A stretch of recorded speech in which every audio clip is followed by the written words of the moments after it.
આપના સપરિવાર મેં આપનો ઇન્ટરવ્યુ જોયો છે અને આપના સાથેનું ભાવનાત્મક જોડાણ કેટલું છે એ ઇન્ટરવ્યુમાં જ્યારે આખું પરિવાર એક સાથે આંખોમાં જળજળી આવી જાય ત્યારે ખ્યાલ આવે કે આ લાગણીના બંધન કેટલા ગૂંથાયેલા છે અને કેટલા મજબૂતાઈથી બંધાયેલા છે. એટલે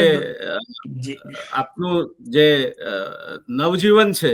તે પણ આનંદિત રહ્યું, ઈશ્વરની કૃપા ગણી શકાય ને આ કમનસીબ બનાવ બન્યો એવું હું સંમત છું કે આ પ્રકારના બનાવો કે જ્યારે આપણે કારકિર્દી શરૂ કરતા હોઈએ તેવે તબક્કે ભલભલાને ભાગી નાખે, એના બદલે આપ એનાથી તૂટી ન ગયા પણ વધારે મજબૂત થઈને બહાર આવ્યા. સર, આપે જે વાત કહી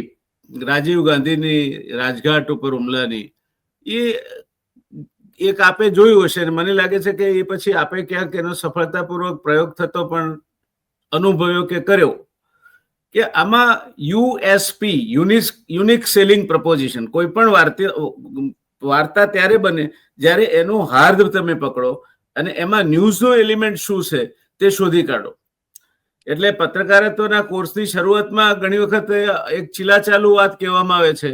કે કૂતરું માણસને કરડે તો એ સમાચાર નથી બનતા, માણસ કૂતરાને કરડે તો સમાચાર બને છે.